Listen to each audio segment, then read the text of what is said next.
To think about society more than the individual. Not everyone can be blessed to prefer the society interest more than individual. Here at the Mzee Stanley Paul Amakobe's home for a very candid story that will inspire generation, not only generation, but nations towards fostering the interest of a society more than individuals. This is M04 TV and I'm Vincent Okinda. Welcome. Thank you. My names are Paul Amakobe, the founder of AMATI Child Development Initiative, and I want to welcome you to AMATI Center, where it all began. Yes. Thank you so much. Yeah, here at the AMATI Center, where it all began, we are here to talk about a story that inspired the society. How did the name AMATI develop, and how did you settle on it, and when did it literally start? AMATI, if I can remember, AMATI first is the name of my mom. Yes. My mom's name was Refa AMATI, and I took up the name AMATI because long time ago, my mom used to take care of children around the village. And in 2018, after the demise of my mom years back, I thought of starting to do the same things of what our mom used to do.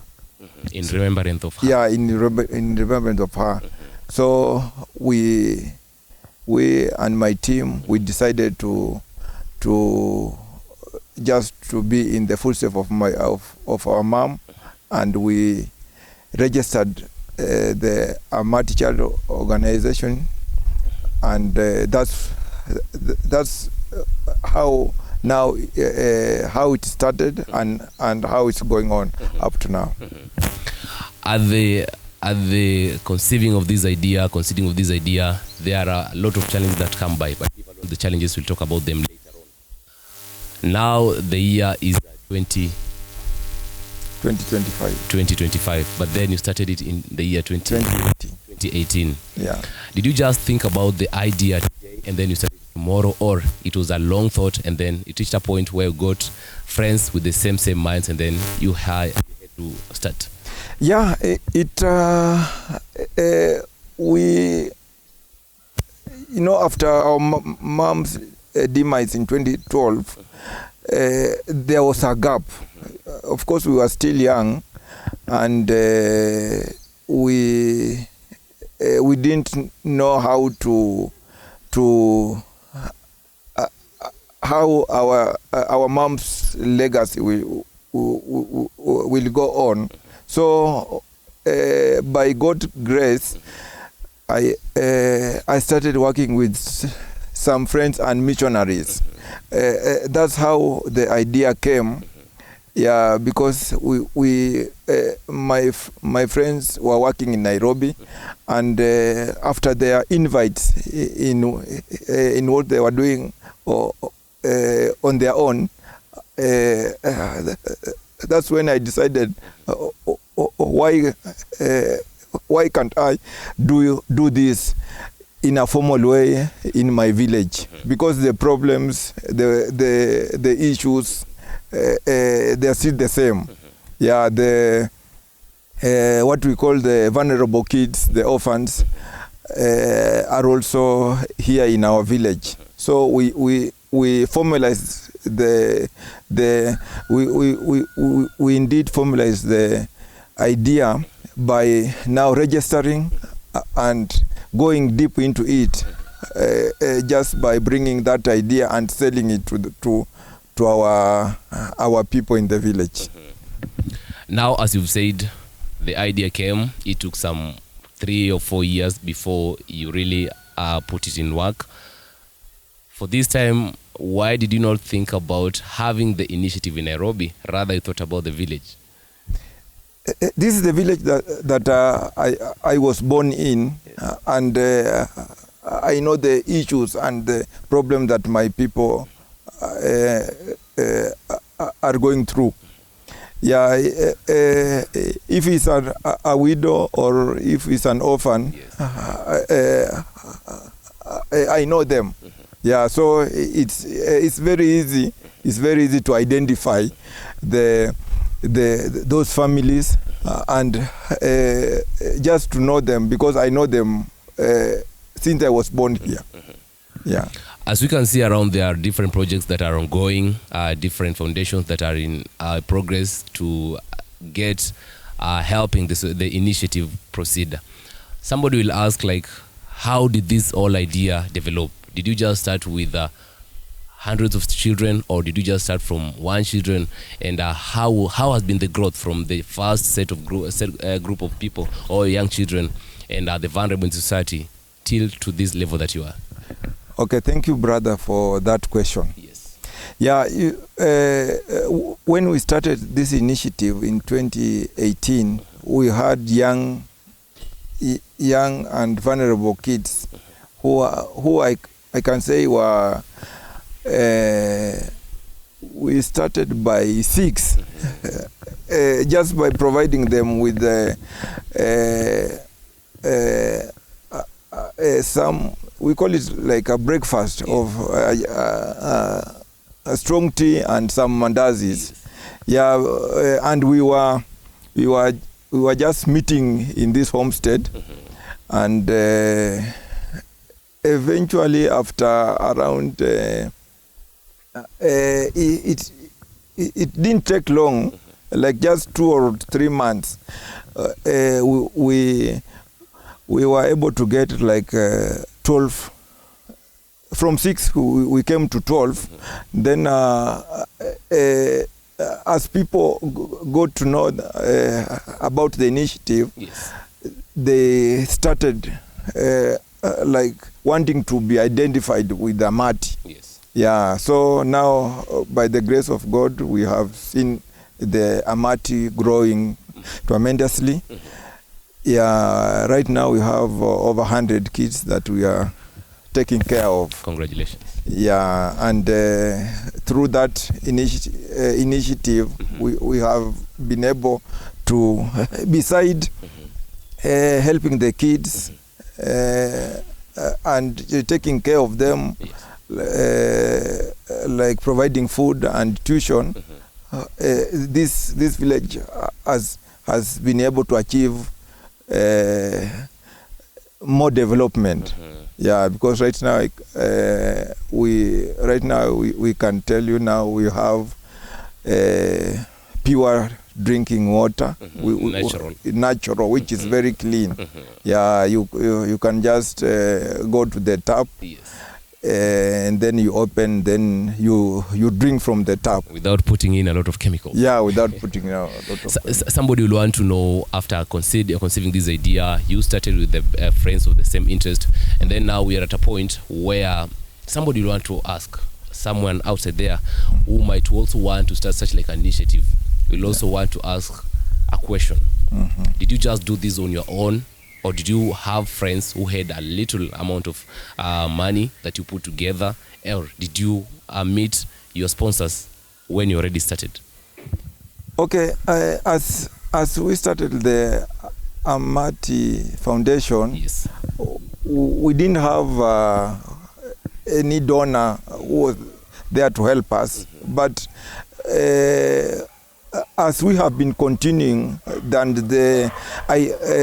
we share the challenges and we share the idea with friends. We have been able to get friends who we can say they have come in to help. Yeah. So we do it in partnership. Yeah, there's a very big part that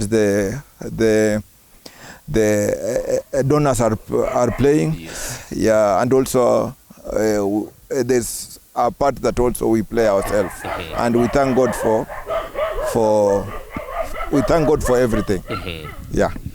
To this far, somebody knows, or we all know, like it's not a 1 or 2 years. It is 7 years and counting going ahead. how has been the journey, besides missing people who can also support through a donation of facilities that are required towards running such an initiative? How has been the journey to this 7th year? Is there at any point you feel like this is too much, then you want to break down? Exactly. Yeah, sometimes it becomes a very big burden. Yes. Yeah, especially when it comes to tuition fees. Yes. Yeah, sometimes it becomes a problem because most of the times there's a lot of needs to the schools with these kids. Yeah, but we can also say thank you to God, because when a challenge arises and we talk to friends and donors and even ourselves, sometimes God will always provide. Yes. Yeah, and we just found that we have now been able to manage it. Yeah, so it's also through the grace of God that that we are able to accomplish this initiative that we started. Yeah, we can say that sometimes these things you do it without a budget. Yes. Yeah, and along the way you found out that you have just done by the grace of God. Yes. Yeah, for example, now you see the school fees is coming next month. Yes, January, and we have to wait for the schools to give us their budget. Yes. Yeah, how much will be the tuition fees, how much will be the books, how much will be the any accessories that is needed. Yeah, so that's when we can now react on it. Yeah, but by the grace of God, every time as we call our friends and our donors, yeah, they always come to our rescue. Yeah. How do you meet these children? Do they come because of what they hear around, or you have a team that goes around selecting them and telling them about AMATI Child Development Initiative? Right now, I can say, we do like both ways. Yes. Yeah, there is a team that will always get this information. Yeah, and also there is people now, you know, for now what we have done here, people get information. Yeah, and when there's a need somewhere, they will always approach us. Yeah, and the information is out there about AMATI. Yes. Yeah. Starting from 6, after 7 years, operating with more than 100 children, it all takes a lot for somebody to sacrifice these and present the ideas, the preference of the society more than individual. Here at Mzee Stanley Paul Amakobe's home, to get you a story that will not only inspire you but the next generation, a story that will inspire the society towards having the need, the heart for the love of the society and where we come from. Now, Mr. Paul, to this level, 7 years and counting, there are challenges more than we can think about these. There are challenges that you face in a daily life, leave alone the general aspect. The challenges that you face daily while you hear about children or the child that is under the AMATI Child Development Initiative, but he or she has not gotten the best. How do you go about these daily challenges that arise from your initiative? Okay, the daily challenges, I can tell you for sure. What a kid needs before anything else is just something to put on the table. Yes, food. Yeah, food. Yes. AMATI has been able to provide and help families with their daily food. AMATI has been able to give families around here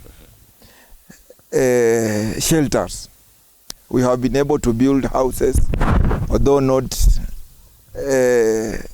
expensive homes, but just a normal house where sustainable. Yeah, someone can feel like there's a shelter in on his head, and more so, just give them dignity, just to live.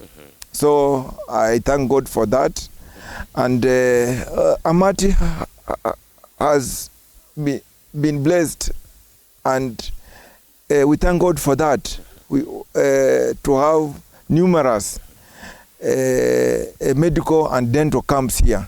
Those one, they have been able to give good health to our people.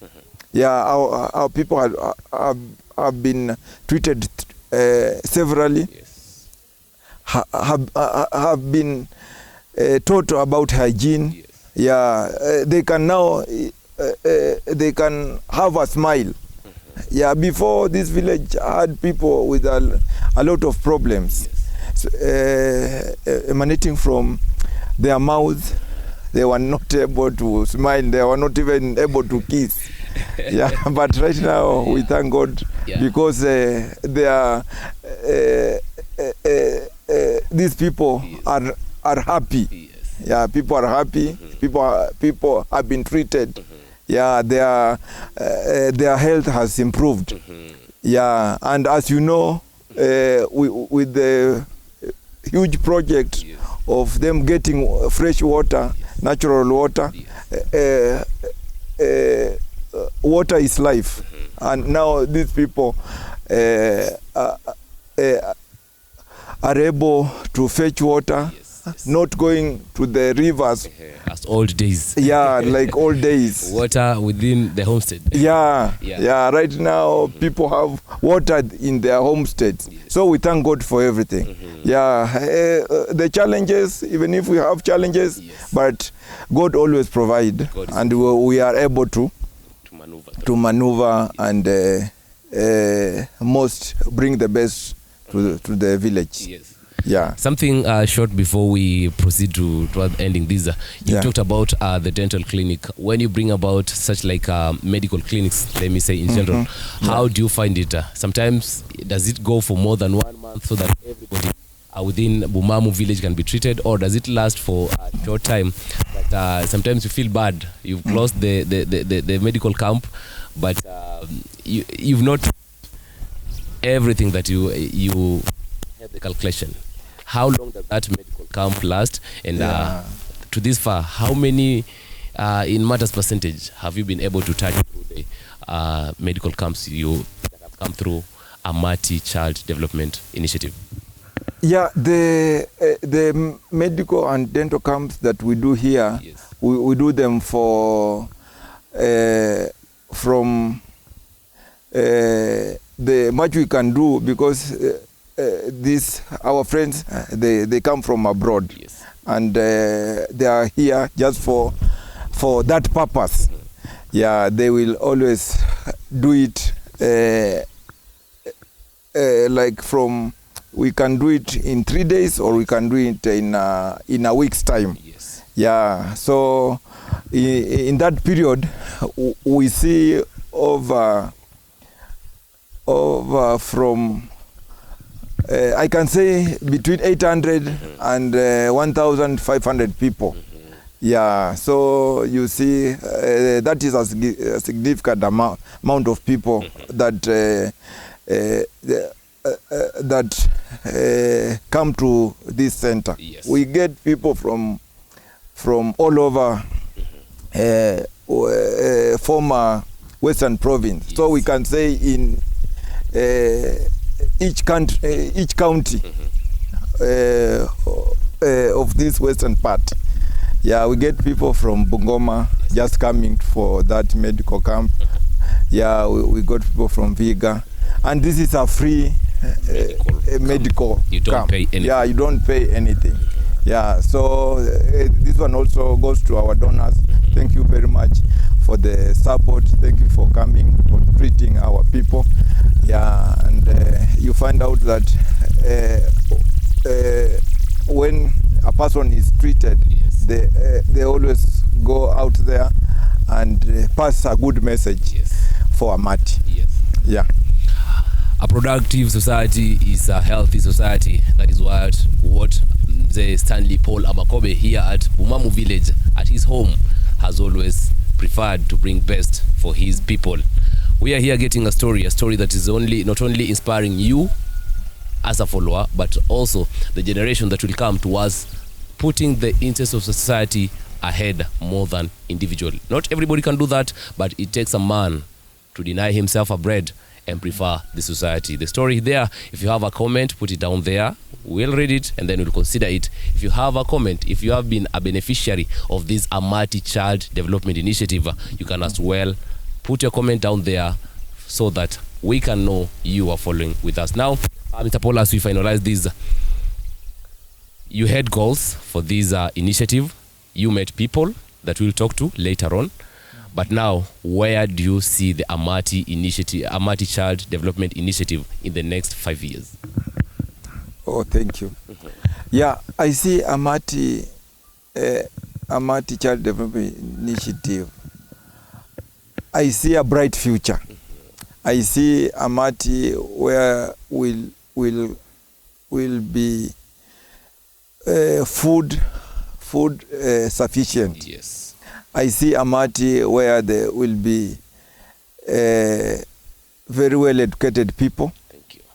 Right now we have the first kid that among the first kids that started AMATI. Yes. One has just did 2 or 3 have done their KCSE, and they performed well. Yes. Yeah, so that is something to be proud of. At AMATI, I have seen people through this AMATI, who have gone through AMATI, people who are not able to, who had serious medical issue. Yes. I have seen them walking. Yeah, they came from the bed, now they are walking. Yeah, here at AMATI, we have seen a child who was very neglected, put under serious and bad situation. Yes.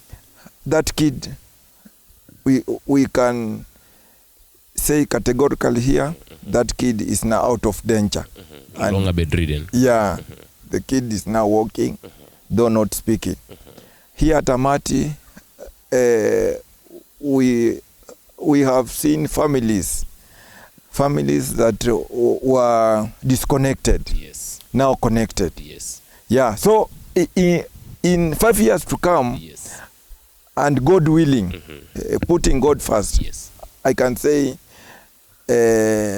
AMATI will have come out of age. Yes. And we will see AMATI where our wishes and our desires are, to see this village transformed, to see our people flourish, Yes. and even changing their mindset. Yeah, where people can care for themselves. Yes. Yeah, even the love, the unity in this village. Yes. Yeah. So thank you so much, and thank you for even granting us this interview. It's our pleasure. Yeah. He has said it all. He has given us every breakdown that you need to know, starting from an idea, the love of the mother who had it all but never did it to this level. He decided to come down, took the initiative, and proceeded towards making this a success. 7 years down, operating strongly under the God's favor it doesn't come easily, but he has given us the breakdown that we all need to know. Thank you to the donors who always walk in and help in holding the hands when they are needed much, because through this, Mr. Paul has told us that the children have been able to benefit from this one. We'll talk to some of them. The parents, the orphans, have also been able to benefit from this AMATI Child Development Initiative. Through this initiative, many have benefited. We will talk to some of them so that they can tell us what they have been benefited, what has been of benefit to their daily life. Thank you. I'm Vincent Okinda, but before we end this, being also a member from here within the Western Society, I like Mr. Paul, just in his native language, to talk to his people within Ebmamu village in his native language. Ababire huo shaparanga nende shumnyalo kuitalala mukhonya no tiramani abana basome, abana banyole amathi, abana babenende shohuria hapa katika Ebmamu village. Mululuya ta lekumarira Mzee Paul kubandu bobo bemamu rihuwa riwahenyere pamanye. Wa mno sana bandu banje bemamu takamukaliza zoro mno sana ku isupport ya mwananga ku AMATI kurera abana benyu nomba beko benyu bosi okwitwa kuba inefu AMATI ano ya shembukuranga shinga embukura serious ti tabu tsokulina tsomuno ande kuitomenya sana ku akwa karula isaino la kuitomenya saikira kulinda amatsi kulinde stima ichalushe funo ichalinde chirima sana saino bulavu bulimo kandi through abano kusoma kutemberi no bulai sana chira baadaye niboni betokhonya okhonya lianga liefulino onda dakamsayaza kutiro kubande obulala nende obuyanzi nende obweri bwa kubeta inabo nikusaya nyasaye atiro kukhonya muri muna sana ore mno sana, as he has given us all the information that we need to know. And if you are a donor, you wish to work with AMATI Child Development Initiative, kindly Mr. Paul's number is here.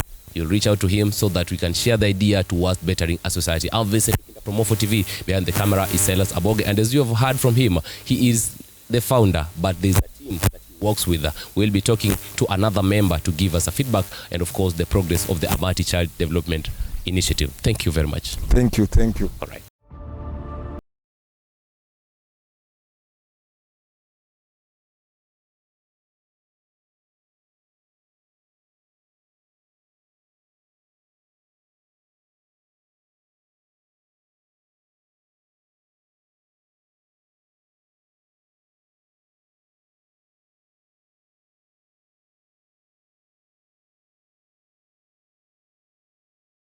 It's not only about one person, but it takes people to come together, develop an idea, and of course run it with a lot of respect and a lot of discipline to make it a success story. Again, here with one member from the AMATI Child Development Initiative to give us a flashlight, of course, of how things are run here and how many achievements they have been able to attain through sacrificing their own for the betterment of the society. Welcome. Asante sana ndugu. Yes. My name is Tom Biru. Tom Biru is a close friend to Paul Amakobe. More so we have become like brothers. We are brothers. And so again, whatever we do it as a team, in one team. Talking of which, we run AMATI as a team. So most of the time, we have duties that we do. So mine particularly is about logistics and planning. So I will be doing most of the planning and logistics of AMATI. And of course, then we see, because what we do is Paul is always running up and down. And Paul and I stay in town most of the time. Yes. So we coordinate a lot in running this organization. So we have a team that operates in Nairobi, and there's a team that operates here on the ground Probably you'll have to see them, the team that makes everything run on a daily basis. But me, I deal with logistics and planning. Yeah. One thing I've learned with life is that if you don't sacrifice in this life, most of the time you get it wrong. And we are who we are because other people sacrificed. And so to me, whenever we are working on AMATI, first of all, we have to sacrifice your time, because you completely need to put in a lot of time. And again, put in a lot of brain work to just make sure that things work out. A brief history is that Paul, this family and my family where we came from is a bit difficult. When we were young, we went through all these motions of, it was a difficult life. And probably we resolved that for us to change our society, we have to sacrifice. Our generation needs to sacrifice for the future to be a little bit good. Yeah, so that's what we do. We just really and it involves a lot of discipline also. Yeah, you must have a lot of discipline. Sometimes, you know, you are needed and you are working on something else. You have to stop, go see, and then come back and continue. So it's a lot of sacrifice. Yeah, yeah. The goodness of going to school at one point is that you get exposed. And so probably Paul is exposed, I'm also exposed. We can talk to people, and most of the time we talk to people through all the means that you can communicate, and we get just nice friends. So we have a mixed grill. We can have local people who understands what you want to do or what you are talking about. They can come in. But you also have friends from abroad who understands what you are doing, and they just come in to help. And so what we do is that we have learned to keep friends. Yeah, every time you make one friend, you really don't want to lose that, even as you create other more. Yeah, so through that you've got networks, and it has been working and it has been improving all the time. Yeah. Basically, towards walking this long journey, a journey that calls for you to sacrifice. There are some point you feel like you want to break. As Mr. Paul also told us, sometimes it becomes heavy. You don't even thinking, yeah? To you as a strategic planner and a person who makes sure that you're working together as an umbrella for the betterment of Bumamu village, how has been the journey when you feel like you're breaking, your interest hidden, the interest of society, preference? How do you make out of that? Yeah, quite interesting. When I used to come to this village long before it all started, and we were school-going kids with the family members of Paul.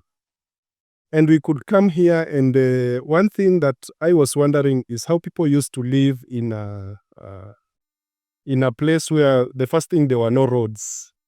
There was nothing much. The houses were scattered all over the place. I mean, there was no development at all. Yes. And so we sit down. What was happening is that when you're educated and you reach some level, then you migrate to the towns. Yeah, so most of us will go to the towns and we neglect home. And so I sat down with Paul and said, look, we don't want to follow the same footsteps that people are doing, because then that means nobody will come to help our people. So I told Paul, let's sit down and see how we can help our village, elevate our village to some other level. You understand? And so so far what you have seen is that we have now brought in electricity. This village is now served with electricity. Since the world was made, there was no electricity here until just 2 or 3 years back. Then we got electricity. That was a project on its own. Then we have drilled water. So we got friends who came and drilled for us a borehole, which now is serving the community through piped water Paul talked about. And also we have other projects that are ongoing. We are doing a hall, a multipurpose hall, that which we intend to house all the activities that AMATI will be doing. So we will have to scatter them all over the place. We want them to be in one place. It's a big hole that is coming up. Yeah, and then in future, God willing, you are also planning to have probably a college, a technical college. Yes. Yeah, for these kids to learn the life skills and all that. Yeah, so I mean, the question you asked is basically it comes from where we came from. That's what keeps on pushing us. And you can't surrender, because if you surrender, then you know you are not doing anything. Yeah. As friends, you know the journey. Since you met friends also who carry the same goal, the same initiative, the same minds, how do you rate this performance out of 100%? How do you rate the journey in matters development, in matters reaching out to vulnerable in the society? How do you rate this? Well, brother, I can tell you we've done quite some work. That one, I won't mince my words. Yeah, I can tell you for sure we have done some work. Yes. And anybody coming to this village who was here, let's say like 10 years ago, will see the difference. The difference is huge, because the things we are doing, these things, they touch people directly. The lives are touched directly. Like now, a person who was here 10 years ago, fearing about the darkness, now can see a lot of light. Can drink out. Yeah, a lot of light, and there's water to drink, from the taps. Yes. And so many other things that are coming up. So it's something that you do and you see it instantly. Yes. Yeah. I'll ask a question that Paul never talked about. You've run this for the last 7+ counting years, successful years, and I know there must be a dream to identify a place where you can all harbor this and have even more number. How has been the experience working from a compound where it's a homestead? How about the challenges? How about the advantages? Yeah, anything you do in this life, it has to start from somewhere. Thank you. And so we started this small, and at one time I was talking to Paul's family. Paul is married, he has a wife and children. And sometimes we feel we are intruding so much in this private family life, it's a bit difficult. Yes. Yeah, so we keep on encouraging, Mama, please open your doors for us. We want to do ABCD, we want to do this, we want to do that. And sometimes I feel we are overwhelming this family. Yeah, so that one is where we reached and said, no, now because we are now developing and you are growing very fast, we needed a place to call our own home, so that now we shift from here to the new base that you are building. So already we have some land which we bought. Then we are now developing that land slowly but sure. Yeah, so that in future, and we are just praying that Mama could still allow us here for like a short period, so that now we can shift and go to our base, which is not far from here. Yeah. Now, I will not have much for you or for the people watching, but then where is your target in the next 5 years? Where is your target? What do you really, apart from the achievements you've had as an initiative, you've talked, Paul, and you in particular have talked about children accessing medical, people accessing clean water, electricity being pumped here, and of course there are other minor that maybe you won't mention. But then in the next 5 years, if you can get donors, if you can get people of the same interest putting together your hands, where do you see AMATI Child Development Initiative?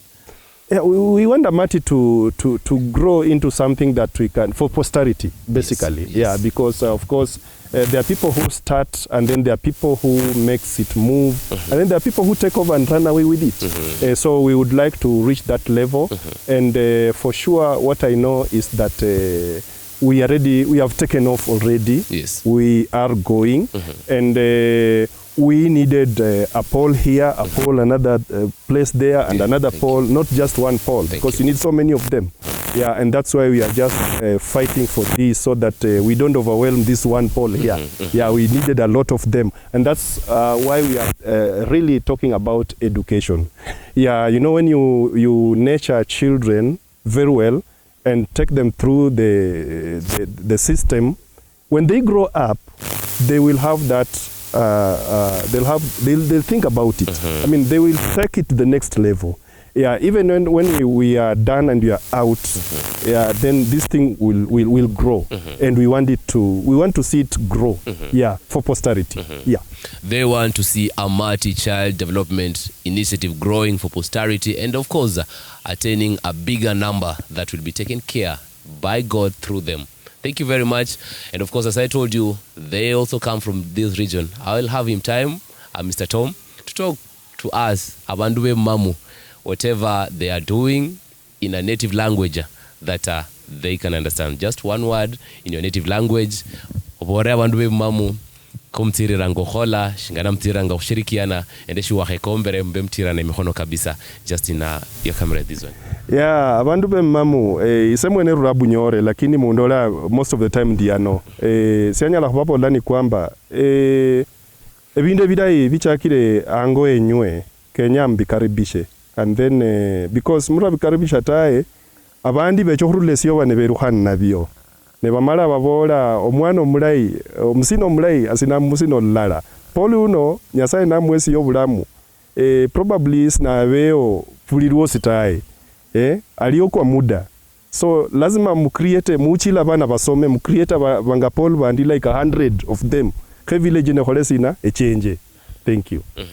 Yeah. For the village to change, it calls for more than one pole for the village to move to the next level. That is it from Mr. Tom, who is also the strategic planner of this AMATI Child Development Initiative, an initiative that has seen our society, a village, of course, transforming from a dark village to a village where they can access water, electricity, and of course, basic food, and of course, shelter, as we had been told. Again, we'll be going to another member of this initiative to talk about different daily runnings that do happens here. I'm Vincent Ukinda from M04 TV. Keep it there.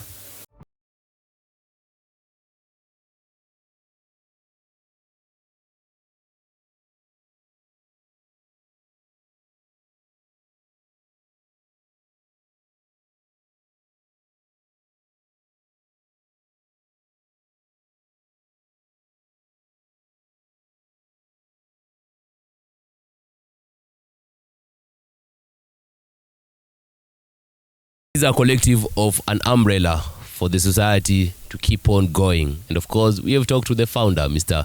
Stanley Paula Makobe. We've talked to the strategic planner, of course, who plans the events and of course the running and the welfare of the AMATI Child Development Initiative, Mr. Tom. And of course, here we are joined by a member of the same umbrella who makes sure that the running of daily event is achieved. Tatuongelesha na tuambie kwamba ameona vipi mwongozo wa AMATI Child Development Initiative na yeye mwenyewe anajivuniaje kukua katika uongozi wa initiative hii. Atajitambulisha kwa majina yake, alafu basi atueleze kwamba ameona aje AMATI ikianza na mahali ambapo imefikia takriban miaka 8. Karibu.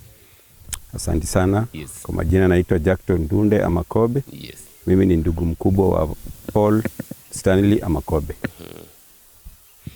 Mr. Jackton, umeonaje labda uongozi na mahali ambapo mlianzia? Mkianza, Mr. Paul alisema na watoto 6, sasa hivi watoto takriban 100 na mmekuwa mkiendaje? How has been the journey? Nafikiria tangu tuanze hii shughuli ya watoto, ndio tulianza na tukukuwa tunajua, tulikuwa tuna sita ile mambo anasema kuyumba, tujui kama tutaweza ama tutaweza. Lakini tukiliweka vichwa zetu pamoja kama watoto wa familia moja, ndio tukasema wacha tusaidie watoto, kwa sababu hata sisi tulikuwa watoto na tulipitia changamoto sana wazazi wetu walipokuwa wanatulea. So kwa mfano sisi tukisoma tulikuwa tunaamka asubuhi na mapema bila kukinywa kiamsha kinywa. Tunaenda hivyo shuleni, labda mvua imenyesha, hatuna viatu. Tunafika kule shuleni, tunaamka mapema sana saa 12, tumetoka kwa boma, tunafika huko saa 1 na kitu. Already tunapata walimu shuleni, ukichelewa unaambiwa umechelewa, unapata adhabu kidogo. Lakini na sisi tukasema, tukatia bidii na tukasoma na tukafika mahali tulifika. Sasa vile ndugu yangu na wenzake walisema tuanzishe hii kitu, tukasema na sisi tubadilishe maisha, tusikue ni watoto wetu wakikua ama watoto wa hii eneo yetu wakikua wasipitie ile changamoto sisi tulipitia.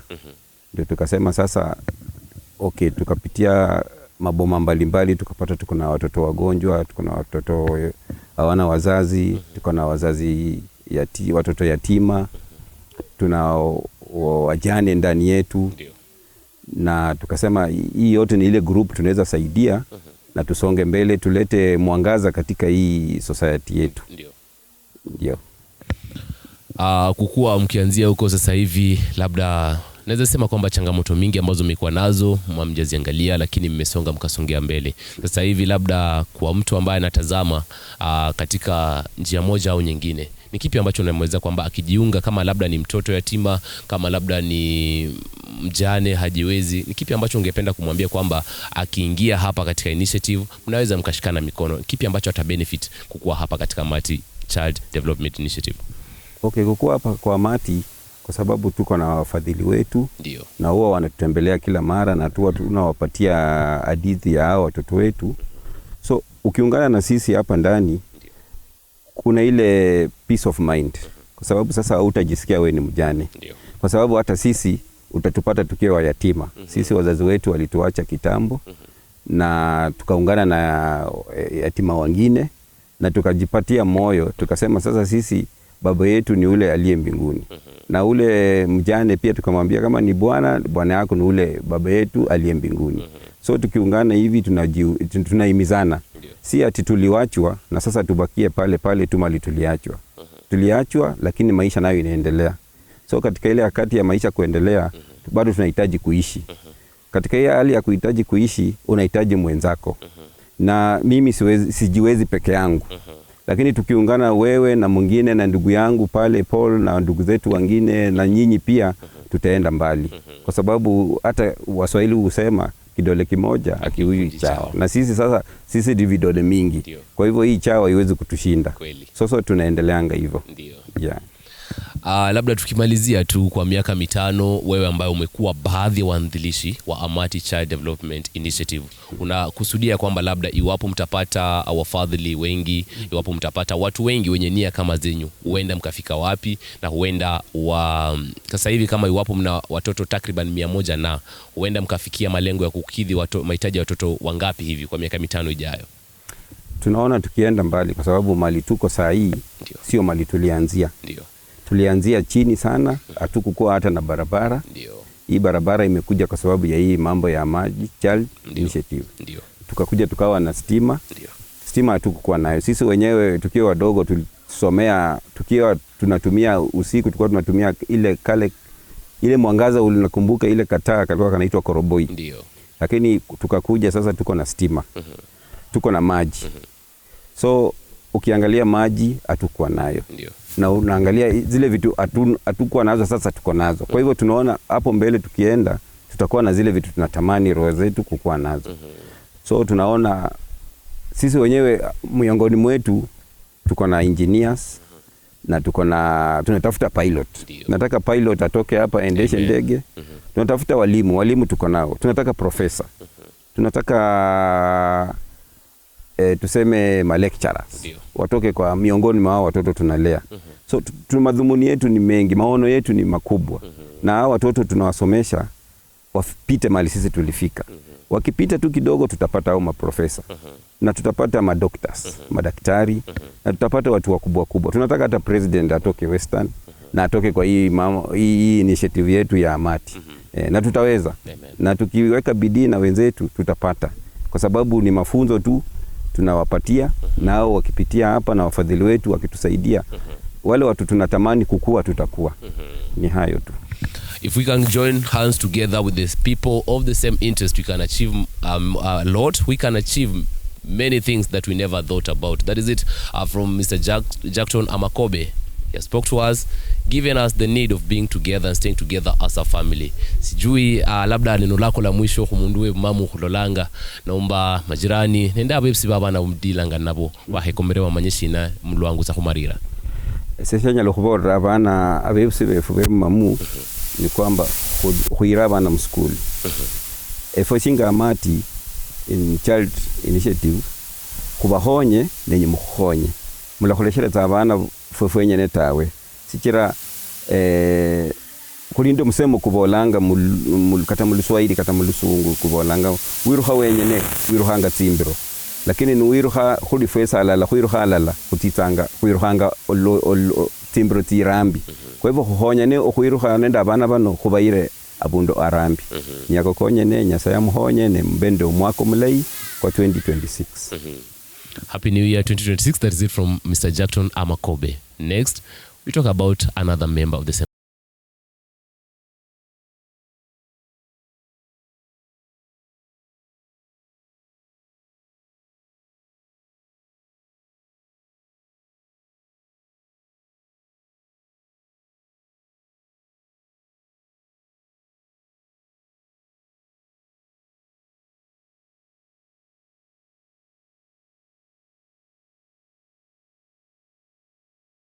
As we continue to talk about AMATI Child Development Initiative, of course, I've told you it is an umbrella that holds together the society. And of course, it calls for more than one person to bring this daily running into perfection. And of course, I'm joined by a madam who will talk to us, of course, give us the position that she holds in this AMATI Child Development Initiative, and of course, tell us about the operation of the daily, on a daily basis, operating with the children, operating with those who are vulnerable, and of course, other challenges that they go through as they make sure the betterment of the society.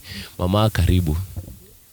Asante. Labda kwa majina tu utajieleza na kwa niaba ya mtazamaji ambaye anakutazama kwamba labda katika hii AMATI Child Development Initiative unashikilia nafasi gani na majukumu yapi ambayo unapitia kila siku? Kwa majina naitwa Phoebe Akinyi Ndunde. Ndio. Mimi nashikilia department ya watoto, kuwapelekea chakula, tunawapikia chakula, tuna supply chakula kwa shule. Kuanzia Monday hadi Friday, Saturday wanakuwa kwa ground. Tuko na Bible study, tuko na walimu wanashughulika nao. Ukiwa unaendelea kila siku na kuonana na hawa watoto kila siku, kuna baadhi ya changamoto kwa sababu wakiwa kule shuleni, alivyosema mwanzilishi Bwana Paul, alisema kwamba mtoto tumbo yake kwanza alafu vingine vifuate. Ni changamoto zipi ambazo mnapitia kila siku kutengeneza chakula chao kuwapelekea? Labda baadhi ya zile changamoto. Safari ni ndefu kuzunguka hapa na pale. Safari ni ndefu, lakini huwa tunashukuru Mungu kwa sababu anatuhimiza kila siku. Ndio. Mvua licha ikawa kuna mvua wakati mwingine, lakini watu na make sure tumepeleka chakula kwa shule. Kuanzia Friday mpaka Monday, watoto tunahakisha Saturday wamekuja kusoma Bible study. Hata hiyo Saturday tunawapikia chakula, wanakula. Hawa watoto napata kwamba labda mkiwa nao, kuna hao baadhi ya wale ambao labda hawajiwezi ama wale ambao labda wana ulemavu, na vipi ambavyo unakuwa na moyo mpana wa kuenda nao kila siku? Hao watoto lazima kitu ya kwanza ukue na roho ya kuwalinda, kwa sababu mtoto ni mgumu sana. Kukaa naye kuna challenges nyingi juu hao watoto wanatoka kwa familia tofauti. Ajui vile mtu amelea mtoto, kumweka pamoja arudi kwa akili yako sio rahisi, lakini wanga tunajaribu kadri wa uwezo wetu tuwaweke pamoja, wasoe hiyo masharti yetu, sheria yetu, na tunajua tunaendelea nao hivyo mpaka tunashukuru Mungu. Kuna walemavu hapo ndani yao. Hao walemavu wanakuwa na changamoto yao vile unajua. Ndio. Lakini watu tunashukuru Mungu kwa sababu siku huwa inaisha mzuri na tunashukuru Mungu. Tunaomba tukue na mali petu. Ndio hapo mahali juu hapo unajua tuko kwa compound ya Mr. Paul, lakini sasa unajua watoto unaweza fikiria wako huko wameharibu hii, lakini wakiwa mahali pao inaweza kuwa vizuri. Ndio. Inaweza kuwa vizuri. Tunabadilisha, kuna siku tunapika mchele waru, kuna siku tunapika maharagwe mchele. Ndio. Kuna siku tunapika ugali, omena. Ndio. Ugali sukuma, ugali nyama. Ndio. tuko na chakula ya kila aina, hata githeri iko ndani. Saturday tena tunajaribu kuweka balanced diet. Ndio. Yeah. Tunabadilisha hata chapati iko ndani. Yeah. Bebsi baba na nda hamsaira baba faulo hinjira mbwako injisemo AMATI ndahegombre kuhonyane hunina abana bano kubara mulaini ndayi kufuatilia masomo kabo shingalo mwana acherra wakikisha horomwa hivyo mana kulolewa Nyasaye to kuusiria kufuatilia abana babe bana bande nidhamu bala babana bari AMATI handbaru la AMATI baba nde efima flarifilaita ndahegombre kutemo honyana katomi sinololo mwana na la ruwota lakini mlola AMATI no bulayo muimisie alabande fime filaya rule AMATI kalor kana ta AMATI Bible study lakini iliyo lerwanyi na kala makwakala kwanire imbara khonya ne ndio kwitso bakutitango bulaya bana befu bande fime filaya.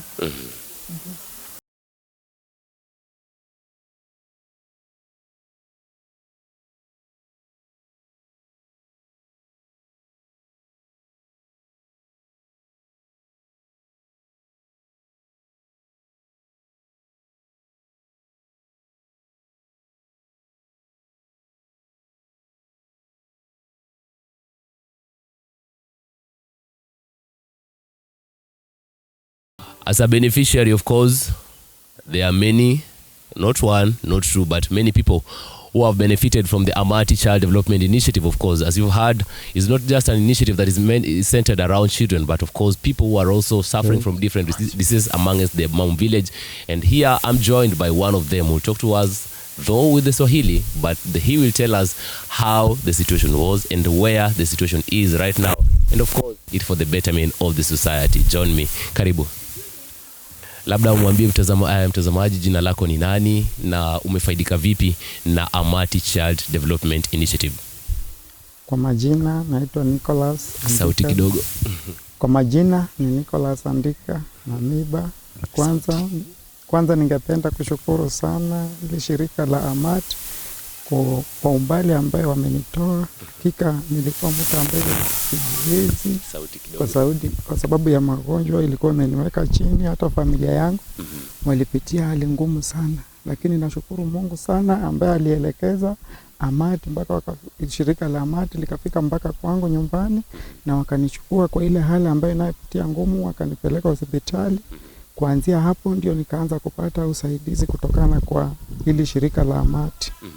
Na wamenitoa mbali ambapo kama hawangenifikia, kusema ukweli hali ilikuwa ngumu na singetoboa maisha.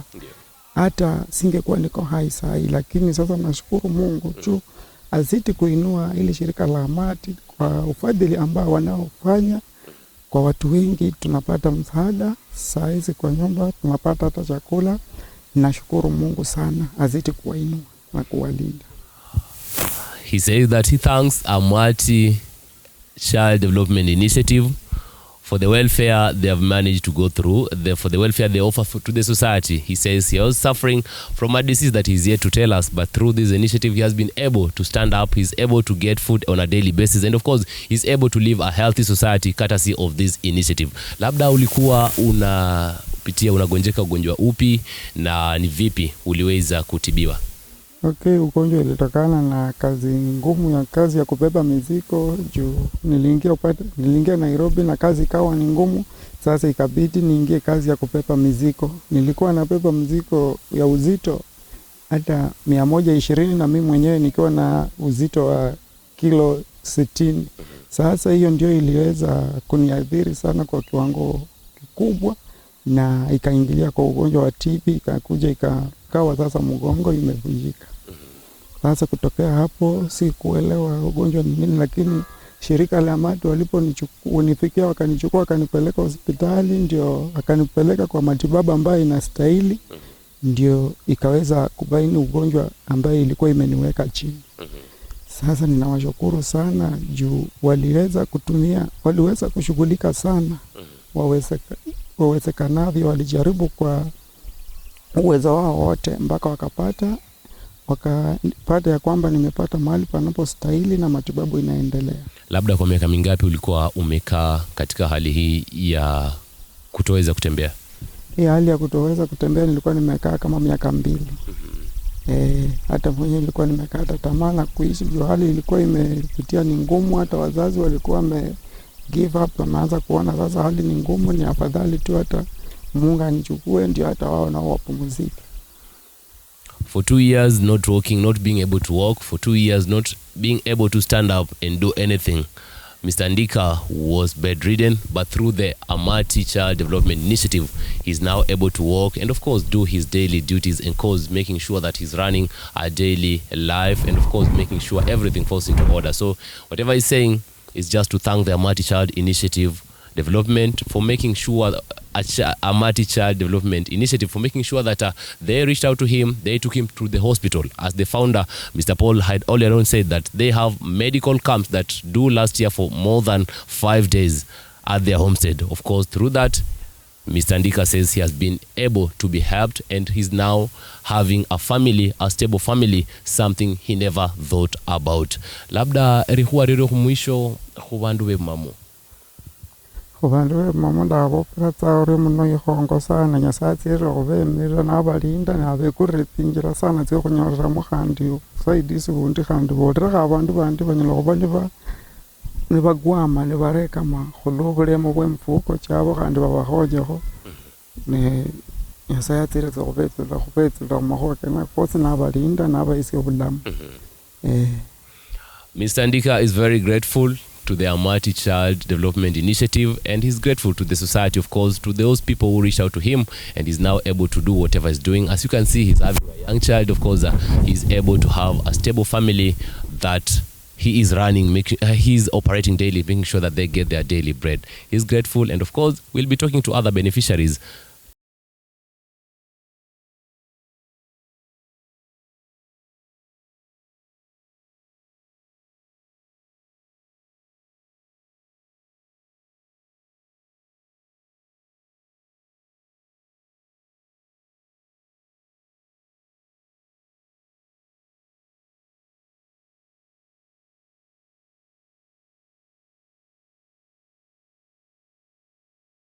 As one of the AMATI Child Development Initiative, we are here at the home of one of the beneficiaries who are benefiting directly from the AMATI Child Development Initiative. We are here, we walked, and as you can see, I have a grandmother here who's having her grandchild. Of course, she will tell us a story about the child. This is the child that we are meant to understand. She had challenges, but through the initiative, she is now able to sit and proceed growing each and every day.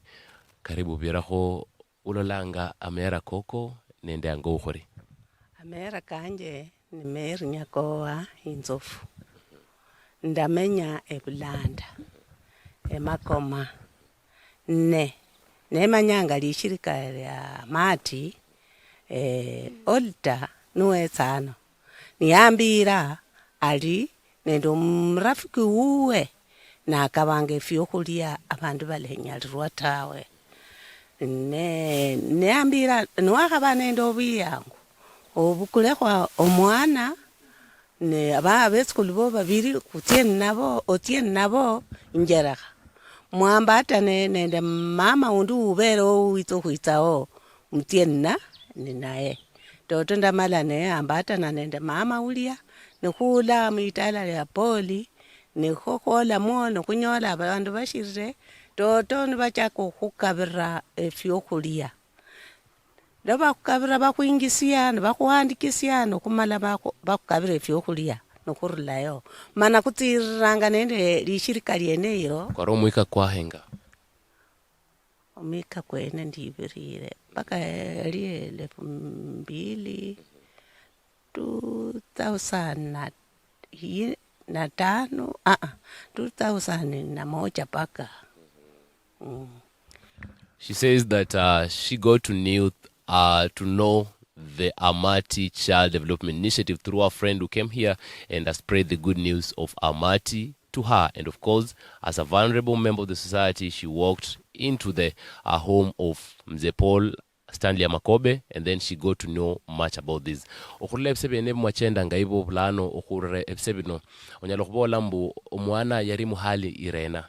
Omwana uno yali muhali katanala chenda ngata katanala nyalirwa tawa niye fumbanga tashinga ola ishikongolo.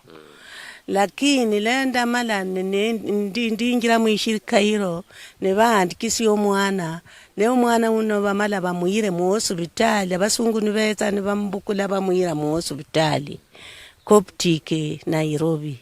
Ndamala omwana naye bwobusirishi nerusiya omwana namaliro komera umbiri kuli obulayi nerusiya omwana nali mchangamufu nachachire kokola kinga uchenda ne banchese shingalenya lokumenya nendo omwana uno ne mukolera masoesi kandi siesi ndure ingo ino omwana natinyo kuchenda Yari yake khale mika chingana la chendanga. Yali ni yake khale miaka karibu 10 kitu. The granny says for more than 10 years, the young child next to her was not able to walk or do anything, but through the AMATI Child Development Initiative, through the donors who came together, they took the child to the hospital. They did whatever they can to make sure that the health and the stability of the child is being regained. Until now, you can see her sitting on her right, even if she cannot talk, but she can walk and move from one place to another as she continues with the other development slowly by slowly. Ho onyalo kubora ho shina abalolanga mahuwa ke horanga kumwana Lucy nende amahuwa manji katsiriranga humika cha Lucy akaba asiwari shirika ya AMATI initiative. Esie ndakhabora tsa li shirika lya AMATI lyayinia mbuina obwandali ne khayirwe kate okhola shina okhurulamo lakini bayiniamo urango mulembe omwana achendanga okubola nuko yashira okubola khandi aliwo achendanga kubola nuko alabola ata Support ndio nyola ho AMATI. Support yenyola kwa AMATI enywetsanga enditsanga ndisinganga mane kuprata nyosaye mborio khane kupra balia bashiriki bachendanga mine ya AMATI nende nyosaye abalindengeza abe kurengeza otsingira bacenda amatala kabwena kakubasya kakola emboleshi. She has a lot to say, but as you can see, she's grateful to the AMATI Child Development Initiative. She's grateful to the donors who work together through the foundation and the organization of the initiative, making sure that the progress is attained fully. She says through the initiative, she's able to put food to her table and basically get the water to drink and get other facility shelter included into it. Lucy, who is the vulnerable child, cannot talk. She has no speech. But you can see she's there seated, trying to look around, and we believe through God's grace, one day Lucy will walk. Oriomno. Ko enendo buyandi chungu msima kubuyeri bwesu bungu kurula kune ya AMATI kuishirika lya AMATI embolanga litirire emboranga aba tirande lishirika hilo wosu wabachendanga bachendera muchindi chakasi banenda amakona ko umundu nyasaye abetetsa umundu areba wabo. May God continue leading and protecting those who are the frontiers of the AMATI Child Development Initiative. That is it from Lucy's grandmother, who is very grateful to this initiative, and we hope that through joining hands with different donors, the initiative will attain a bigger and a great number. Thank you. We've worked at the homestead.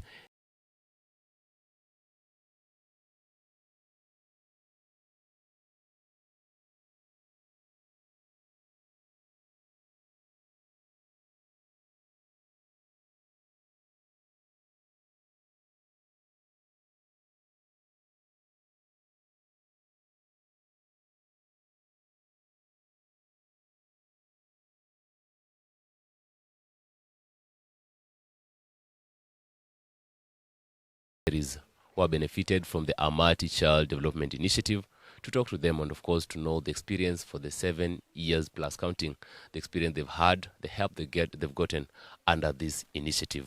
Karibu mzee, hujambo? Jambo sana. Labda kwa majina yako ueleze mtazamaji, alafu tueleze kwamba labda ulipatana na hii AMATI Child Development mwaka gani? Hii chama cha AMATI niliweza kuanza na 2018. 2018. Labda majina mkumbushe mtazamaji. Kwa majina George Othwongo. George Othwongo, kwa miaka ambao umetembea na AMATI Child Development Initiative, unaweza sema kwamba labda ni vipi wamegusa maisha ya watoto ambao unalea ambao hawana mzazi? Hawa watoto ni watoto 7. Baba yao alikufa zamani. Alafu nikawachukua, nikaanza kuwalea, lakini sasa hali ya maisha ikawa ngumu. Kwa hivyo na nikashukuru hii kikundi ya AMATI, wakachukua hawa watoto wakaanza kunisaidia. Walinisaidia sana. Sasa saa hii hata mmoja amemaliza form 4 kwa ajili ya kikundi ya AMATI. Kando na labda msaada wa kusema kwamba watoto wamekusaidia, ni kipi ambacho wamegusa katika maisha ya mtoto? Labda matibabu, kupata labda vyumba vya kuishi au vipi? Upande wa chakula huwa wanakuza, upande wa matibabu pia wanakuza, hata ya masomo yao huwa wananisaidia sana. Wana mahali penye mimi nashikilia la sasa ni kidogo. Na upande mwingine ungependa labda kwa watoto ulionao, labda pia kuna wako, ni kipi ambacho ungependa labda initiative hii iweze kukidhi Mungu anapofungua njia zaidi? Mimi naomba tu, kwa maana hao watoto pia mimi niko na wangu. Kwa hivyo majukumu ndio niliyoshita. Kwa hivyo mimi huwa najaribu kitoko, lakini sasa kupata upande wangu sasa ndio shida. Kwa hivyo kulea hao watoto wote ndio shida. Ndio naomba tu msaada kama unasapatikana, ili hao watoto wawe watu wakubwa, waweze kujisimamia wenyewe, hata pia na hao wangu.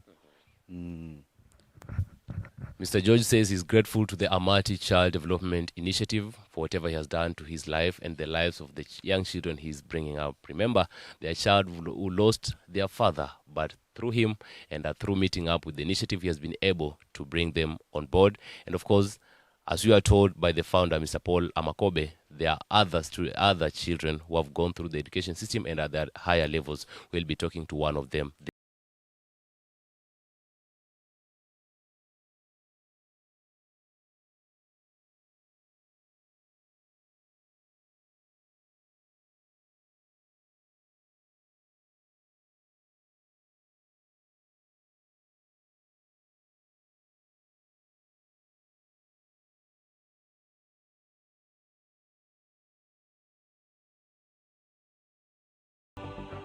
We are joined again by one of the children, or the student, let me say, who've gone through the system, through the help of AMATI Child Development Initiative, and they have managed to be at a higher level. Karibu. By the name, I'm called Benson Othwongo. I've been schooling in the primary, Bumam, Butere Boys High School, finished this year. Yes, I met with the AMATI Child Initiative in the year 2018. When I was in class 5. Yes.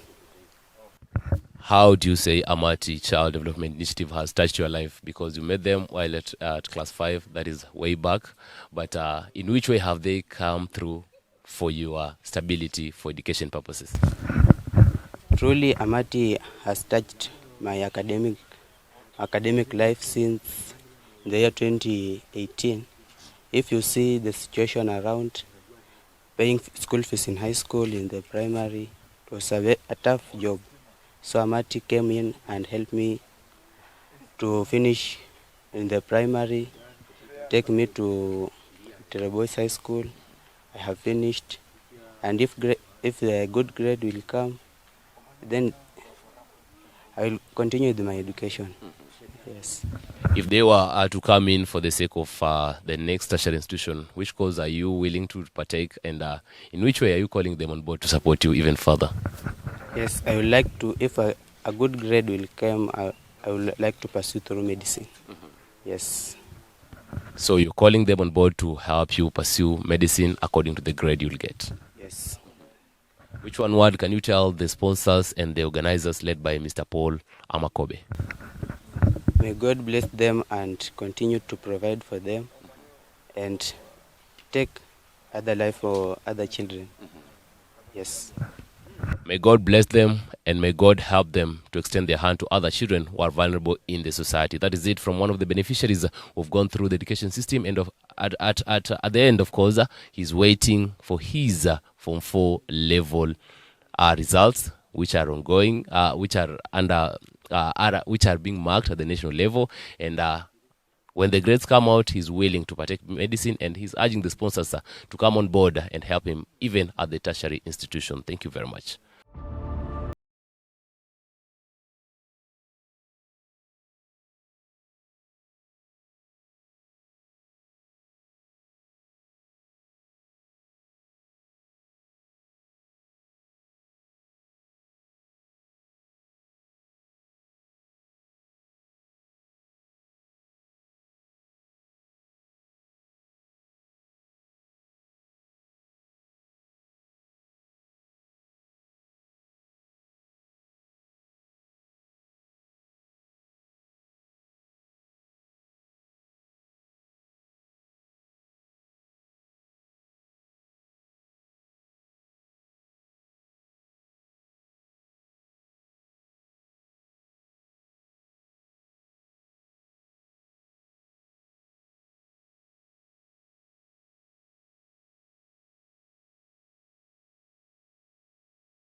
Welcome to AMATI Center.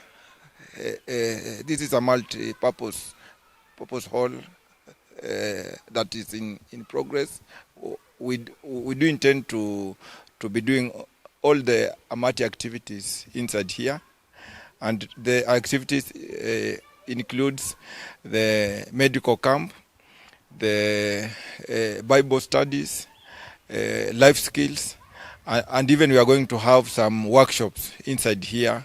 For example, just teaching kids about mechanical engineering, also sewing. We intend to do to teach electrical. Also, we want to be teaching kids the plumbing work. Yeah, among many more that we will be being engaged in it. Yeah, thank you so much, guys, for visiting, and just for having you here gives me a lot of pleasure, and we want to encourage you to be coming always. Thank you so much.